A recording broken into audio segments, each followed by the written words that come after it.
CTV News with Ricardo Veneza. He's probably the most disliked politician in the world in Canada because he's attacked his closest family member, and that's the way we look at it. Premier Doug Ford on the attack, hitting out at Donald Trump's continuing trade war on American TV and Trump's tariffing of Canadian exports to the U.S. Good evening. We'll have the latest trade talk developments and the reaction from Windsor Essex to new across-the-board American tariffs that kick in today. But first, we turn to a major decision in a Windsor courtroom.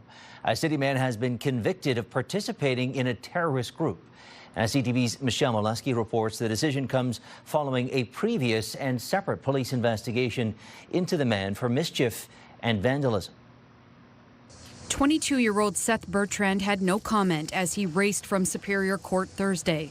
He had just been found guilty of terrorism because he applied online to join the Atomwaffen Division, which is on Canada's list of terrorist entities. Applying to join and offering to enhance their cause is enough to constitute terrorism, the federal prosecutor says. It's not necessary that the activity actually be carried out or that he knows the specific activity that will ultimately be carried out. Justice Maria Caracia ruled Bertrand knew AWD is a terrorist group. He offered his skills in the military to them and admitted he shared their views of white supremacy. This was a legal question as to whether or not it was caught as criminal conduct. The defense argued there was no written proof that AWD is a terrorist group, or any proof that AWD is the same as the National Socialist Order. They further argued that filling out an online application is not the same thing as taking actions on behalf of the group. The judge disagreed. The accused espoused the ideology that was anti-Semitic, anti-Black, and anti-LGBTQ, Justice Caracia said. He indicates in the application that he filed to join AWD-NSO that he wants to be a part of a group that is doing things. Obviously, he's disappointed to a degree that he was convicted and that this will continue to hang over his head and that there's the possibility of incarceration. But, you know, there's no shock here. There's no feeling like you weren't heard. Michelle Molesky, CTV News. Now to the trade war front, where pressure is piling on the Prime Minister to produce a tariff deal with the White House. CTV's Mike LeCouture brings us the update. Yes, we're having discussions with the Americans. Prime Minister Carney wouldn't say when he'll next speak to U.S. President Donald Trump, but Ontario's Premier didn't mince words when asked about how Canadians see the American leader. He's probably the most disliked politician in the world in Canada. In an interview on CNN, Doug Ford tried to explain to Americans that these tariffs are hurting them.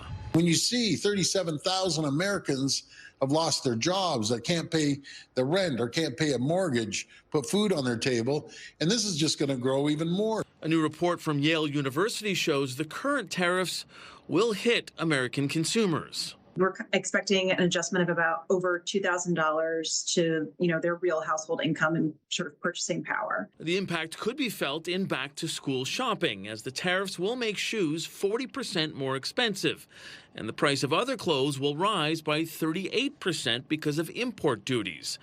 Meantime, the impact on Canada's economy is being measured by the Royal Bank. In June, 92% of Canadian exports crossed into the U.S.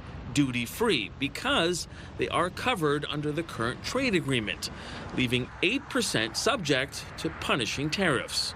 That portion of trade is unfortunately facing an average tariff rate of 30%. Still, the overall impact on the Canadian economy is relatively small at this point, but sectors like steel and aluminum continue to suffer. While campaigning ahead of his by-election in Alberta, Pierre Poilievre criticized Carney's handling of the trade talks. He's been bending over backwards for the president and so far has gotten nothing in return. Now, Prime Minister Carney continues to say he will speak to the U.S. president when it makes sense, but there is no clear indication of exactly when that could be. Mike LeCouture, CTV News, Ottawa. In Windsor, Essex, there's a lot at stake, with the auto sector squarely in the firing line of Trump's trade tirade. Regional Chamber of Commerce head Ryan Donnelly says a new round of import taxes only makes the current economic uncertainty worse. The entire manufacturing sector is really slowed down. There isn't new projects coming on the shop floor, so that's the biggest concern right now, is that uncertainty is not leading to more products being delivered and projects being executed across Windsor-Essex. You know, the fact that this trade negotiation is taking a little bit longer, I'm not that concerned about it. I'd rather see them hammer out a good quality deal for Canada and the United States, for both countries. And like Stellantis and General Motors, the world's largest automaker, Toyota, is expecting American tariffs to take a chunk out of its bottom line. The Japanese auto giant is expecting losses upwards of $14 billion on cars exported to the U.S. That coming as Toyota cut its expected full-year operating profit by 16%. Even Ford Motor Company is now reporting it expects a $4 billion hit due to Trump's tariffs. Well, you heard just a moment ago Conservative leader Pierre Poilievre giving his assessment of Carney's performance at the bargaining table with the White House, and he's pushing the Prime Minister to make good on fast-tracking major projects in Canada to blunt the trade war blow. Wait till everybody's on side. I mean, you know, there's some people out there who don't think Elvis is dead. We can't get everybody to agree on any basic fact, even the basic fact that we need a pipeline.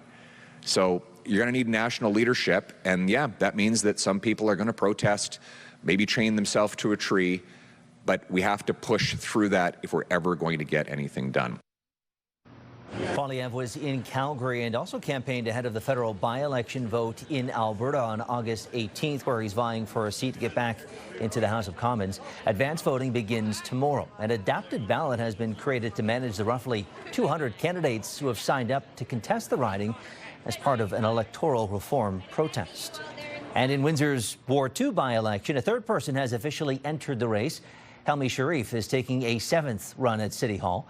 You can read up on his priorities and see who else is running over at our website. That's ctvnewswindsor.ca. Now, in the effort to fast-track projects, the Prime Minister met with Métis leaders today to discuss concerns about Ottawa's controversial Bill C-5. CTV's Abigail Beeman reports on the contention that remains. Thank you for coming. Prime Minister Mark Carney said the government is listening to Métis people now, citing their work creating original trade networks across the land. Part of a process of creating new trade networks, new forms of commerce in Canada, both with full recognition this time, full recognition of Métis contributions and full Métis access. Métis leaders positive after the meeting. Summer summits held as a response to friction over the rushed passage of C-5, the Building Canada bill, not as much from Métis as other Indigenous groups, but Métis organizations certainly have questions. As long as, you know, the Canada is going to consult with us and make sure that our Indigenous rights are protected, we're ready to go. This was a great start, and we need to have more dialogue like this. We can't go there if Ontario is in that room. Meanwhile, the Manitoba Métis Federation refused to attend, saying Wednesday Carney invited what it considers to be illegitimate organizations. If you want to come and sit down with my cabinet and a government-to-government relationship, we will meet. But if you want to insult us, then we'll see each other in a different political realm in the future. We've had good engagement directly with the Manitoba Métis, and that will continue. The Métis Nation of Ontario says Manitoba is putting forward a new and false narrative. Meanwhile, the Métis Nation of British Columbia also refused attendance because it was only invited as an online observer. This was the last of 3 summer summits the Prime Minister held with Indigenous groups, First Nations, Inuit, and now Métis. Carney says the goal is to have both the Major Projects Office and the Indigenous Advisory Council up and running by Labor Day. Abigail Beeman, CTV News, Ottawa. Meantime, leaders of an Ontario First Nation are taking legal action to prevent mineral development in the Ring of Fire. That's the mineral-rich region northeast of Thunder Bay the Ford government is looking to develop as part of its own contentious Bill 5. It's the traditional territory of the Martin Falls First Nation. The lawsuit asks the court for injunctions against both the provincial and federal governments over concerns the recent legislation passed by both governments could steamroll over their environmental concerns. The province announced $1 million to expand nursing education at the University of Windsor today. The funding aims to train up to 25 additional nurses by 2029 to meet growing demand in healthcare. It's part of Ontario's broader plan to spend $56.8 million to train 2,000 new nurses over the next 4 years. In Windsor, the city is rolling out new trash bins as part of its Strengthening the Core initiative. The new bins are being touted as a first-of-its-kind installation in Canada. Now, they work by allowing only one-way deposit in a bid to keep litter contained inside and the downtown clean outside. Well, a serious house fire on the south side of the Optimus Park train tracks in Windsor has displaced 4 people tonight. First arriving officer noticed that there was a significant smoke, upgraded the fire for further resources. So investigators report the fire started accidentally in a storage shed outside where lithium-ion batteries were being charged. The fire caused an estimated $250,000 in damage to the home on South Pacific Avenue. No injuries, thankfully, were reported as a result. Well, there's a new tribute along Windsor's waterfront honoring the victims of impaired drivers. CTV's Chris Campbell shows us the new memorial garden unveiled today by Mothers Against Drunk Driving. It's still a work in progress. It's not fully done yet, but I'm saying by next year, once the trees mature, once the grass matures, we'll add some flowers. But this new memorial garden is already sending a powerful message that impaired driving devastates lives. It serves as a message to the general public that there is action to be taken against impaired driving. Created by Mothers Against Drunk Driving Canada and its local Windsor Essex chapter, it's a space meant to honor lives lost to impaired driving and to remind others of the tragic consequences. The location is amazing and really lends itself to tranquility and thoughtfulness so that victims and survivors have a place to really just spend a quiet moment thinking of their loved ones. MAD Canada National President Tanya Hansen-Pratt, whose mother Beryl was killed by an impaired driver in 1999, made sure she was in Windsor for the event. My mom's name is on a memorial in Manitoba, so I know what it's like to have a location for victims and survivors to come. She says this garden is a reminder of what's at stake when someone chooses to drive after consuming alcohol, cannabis, or other drugs. It's really important to be able to come to a place like this and to remember our loved ones and to know that they'll always be remembered. National statistics show an average of 215 impaired driving-related charges or suspensions are laid in Canada every day, according to MAD Canada. But for families who've lost loved ones, they're more than numbers. They're preventable tragedies. Yeah, and we hope people are getting the message. I know it seems like a younger generation is getting that message from what we see and we hear anecdotally, and that's good news. We have to have everyone get that message. It's not acceptable, not tolerated. Support for the memorial came from several local partners, including Caesars Windsor, St. Clair College, and the Windsor Port Authority, which made the waterfront space possible. The increase in awareness and the efforts to bring greater attention to this matter, can never end. It's never sufficient. Chris Campbell, CTV News. Well, the heat is here after the break. Gary Archibald joins us to detail just how much. Congratulations, and you're going to the final. Oh my God. Could Victoria Mboko be Canada's next tennis sensation? Young starlet takes a crack at a former world #1 in a big title match. CTV meteorologist Gary Archibald joining us now for a check of the forecast. And Gary, it was a hot one today, and it looks like we've got more of that on the way. You're right about that. Good evening once again, Ricardo. Folks, heat and humidity combining to make it feel like the mid to upper 30s today, and even warmer as we head towards tomorrow afternoon, Friday, Saturday, Sunday, maybe even Monday, a few degrees above the seasonal average. That's what we expect. So today's the beginning of a bit of a bump in terms of temperatures across much of southern and southwestern Ontario. Reached almost 29 today. Our average is closer to 27.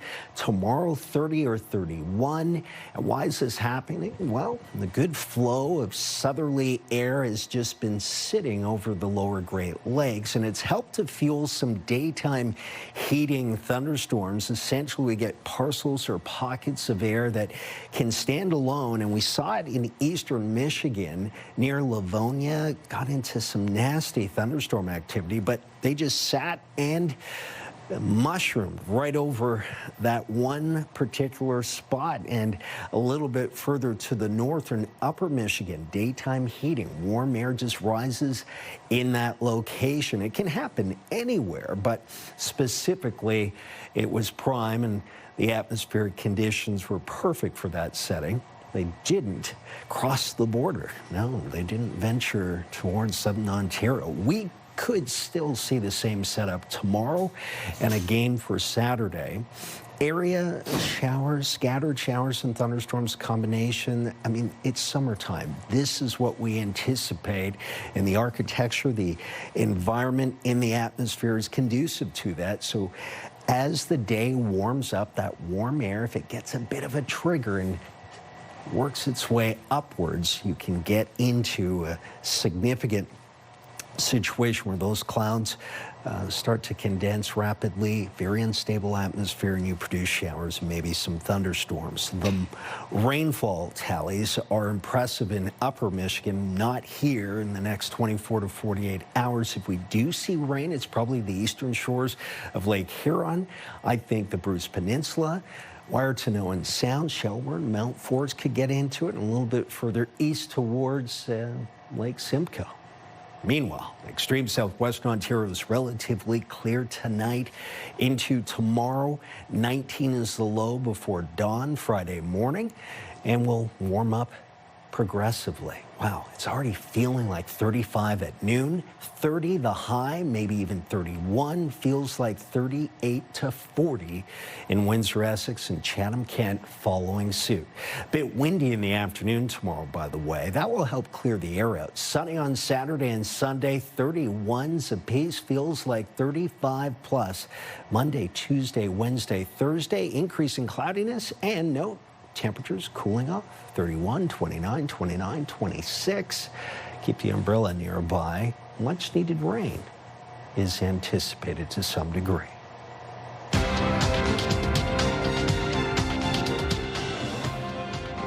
Gary, thank you. Yeah, it's been very dry of late, and dry in the markets today as well, with the TSX falling 160 points after a good day yesterday, it has to be said. The Dow down 224, while the NASDAQ climbs 73. Now, the Canadian dollar trending downward as well, down to 72.71 cents U.S. Gold up more than $20 an ounce, while oil slips 47 cents a barrel. Start your day with the latest local news. By signing up for our newsletter, you'll get direct local content straight from CTV Windsor to your inbox, including top stories, the forecast, and videos. You can sign up at ctvnewswindsor.ca. The Windsor Youth Centre is sounding the alarm over its future. Leadership says the agency is in dire straits and needs at least $200,000 over the next 11 months to keep doors open. CTV's Robert Lothian reports. Every single youth who comes in, we gather their first and last name. The Windsor Youth Centre considers itself a safe haven for young people in the region, providing those between 16 and 24 with essentials like food and hygiene items, as well as giving them a safe place to access services. So far this year, welcoming 15,000 people through its doors. They come to us not knowing where else to go, not having any supports, and not knowing where to turn for a better future. But creating a path for the future comes at a cost. On the back of fewer donations and a lack of government funding, officials are kickstarting the Vital Services for Vulnerable Youth funding initiative. It is dire. We do want to keep all of the services of the Windsor Youth Centre going. We don't want to reduce hours as we have had to in the past. The WYC is in need of $100,000 by the end of the year, and that same amount again by June of 2026. They're calling on 10 community partners to make $10,000 donations towards each goal. I think we're $200,000 away from worst case scenario. I'm confident that Windsor Essex will come in and join us and help us keep these young people safe. For people like Michael Nichols, it changed his life's direction. I was just hanging out with the wrong people at the wrong time, getting myself into trouble, trying to figure out how to set myself straight. Now 30, Nichols is a volunteer giving back at the center. I ended up going back there almost every day, finally realizing, wow, This is like a family. Purchases and staff hours are currently being scaled back. Any further financial strain risks closing the Wyandotte building. But Marshawn warns youth need their own space separate from the downtown mission. So without having a place like ours to be able to feel safe, feel secure, they will be stuck in that survival mode and they will fail to be able to thrive forward. Robert Lothian, CTV News. The Canadian Mental Health Association in Windsor, Essex is sharing its plans to mark the 10th anniversary of Suicide Awareness Month. Our goal this month is to raise $50,000 to fund life-changing support services. Every dollar helps us reach more people who are hurting and in need of support. Every dollar helps ensure that no one has to grieve in silence and in isolation like I once had to. An awareness walk is set for September 7th, taking place in 3 different locations. One at St. Clair College Sportsplex in Windsor, another at the Atlas Tube Recreation Centre in Lakeshore, and finally at St. Paul's Lutheran Church in Leamington. Statistics Canada reports over 4,500 Canadians die by suicide every year. Losing him 15 years ago shattered me. There are no words to describe what happens in your body when you experience that kind of loss. Our message is clear. Help is here, hope is real, and healing is possible. Windsor Essex Pride Fest activities will see the Run for Rocky return this weekend as well, remembering Rocky Campana, who lost his life to suicide. The charity run walk kicks off Saturday at 10 a.m. The route begins at Dieppe Gardens and heads west through Windsor's waterfront and ends at the Ambassador Bridge. The event has raised over $400,000 in support of Gay Straight Alliance clubs in local schools and raised awareness over mental health challenges, particularly for LGBTQ2S+ youth. And everyone is, of course, welcome to take part, no matter your skill level. You can register online at runforrocky.com. You want to make sure that people know it's a 3-kilometer walk or a 5-kilometer run. It's not timed. It's not a competitive. It's a family, community atmosphere. We have lots of people that just come down to the park to say hi, to enjoy the music before, to enjoy the stage presentation. So everyone is welcome. A Canadian woman says she's been hit with a medical bill of nearly $300,000 after needing medical care while visiting a friend in Florida a year ago. And as Pat Foran reports, her medical insurance didn't pay out. I was heartbroken and astonished. Myra Nelson of Richmond Hill says it was in January of 2023 when she went to Boca Raton, Florida to help a friend. I went to the United States to help a friend sell her condominium in Florida. Before she went, she paid for a travel medical insurance policy. In Florida, she became ill, suffered cardiac arrest, and ended up in the hospital for 2 weeks. Now they want all this money from me, although I did have medical health insurance. Her claim was denied because she had a kidney condition, something she didn't mention because she doesn't take medication for it. In August of 2024, more than a year after she was hospitalized, she got a bill for almost $300,000. I'm 90 years of age. I'm a senior on fixed income, and I did not do anything wrong. She was insured with Manulife, a spokesperson told CTV News. Because this matter is now before the courts, we're not able to comment at this time.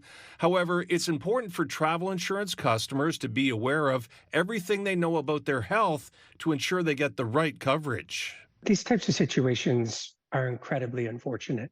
The Travel Health Insurance Association says it's important to make sure you disclose every possible health issue when purchasing travel medical insurance. There might be situations, for instance, where you might think, well, it's not a serious condition.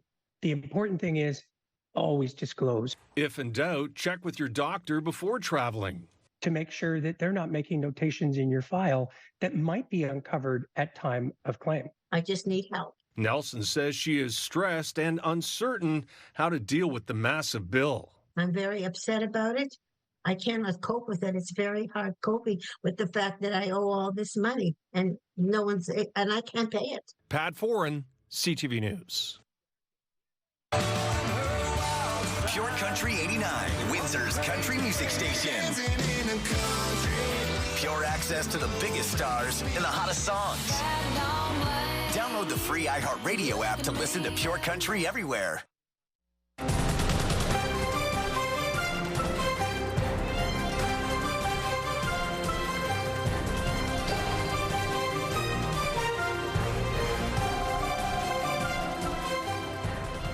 Okay, Gary is back with a wrap of a 7-day forecast. Gary, we have a hot stretch, not a heat wave, more heat on the way. Yes, you're right about that. We're not into that category where we expect temperatures to be 35 plus with the additional humidity making it feel 40 plus, which could be very dangerous. But it will be warm, and with humidex values 35 plus, of course, we want to watch and make sure that everyone is safe. And we don't leave people in unattended vehicles, including our pets. That could still be very dangerous, no doubt. Sunny for the weekend, Friday through Saturday, Sunday. Average temperature around 30 to 31 between Windsor, Essex, Chatham, Kent. Then cooling off a touch as we head towards Tuesday, Wednesday, Thursday of next week. We'll see more cloudiness next week. And some rain showers possibly. Wherever you are, enjoy your weather and a good night's rest, and we'll do it again tomorrow. Good night. Okay, Gary, thank you for that. Well, finally for us tonight, a Cinderella story has wrapped its fairy tale ending with Burlington teen Victoria Mboko capping what may be the ultimate underdog story in Montreal.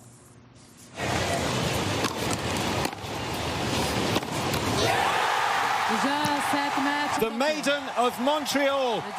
At just 18 years of age, Victoria Mboko completes a magnificent run to her first tour title. Mboko pushed through the pain of a wrist injury to beat four-time Grand Slam winner and former world #1 Naomi Osaka in a three-set thriller to win the National Bank Open tonight. The 18-year-old defied expectations throughout the tournament, topping the current world #1 Coco Gauff in the competition. Now, she started the year outside the top 300 in the WTA singles rankings. Tonight's win will see her climb to 25th. I want to thank every single one of you who came to support me throughout this whole week. You guys were incredible, and I couldn't be more grateful. Montréal, je vous aime. Yeah, what a rise, class all the way through. I'm sure we're going to be hearing much more about her throughout the years. All the best to her. That is our time tonight. Thank you so much for tuning in, folks. We'll see you again tomorrow at 6. Until then, I'm Ricardo, Veneza, and for everyone here at CTV on both sides of the camera, have a great night.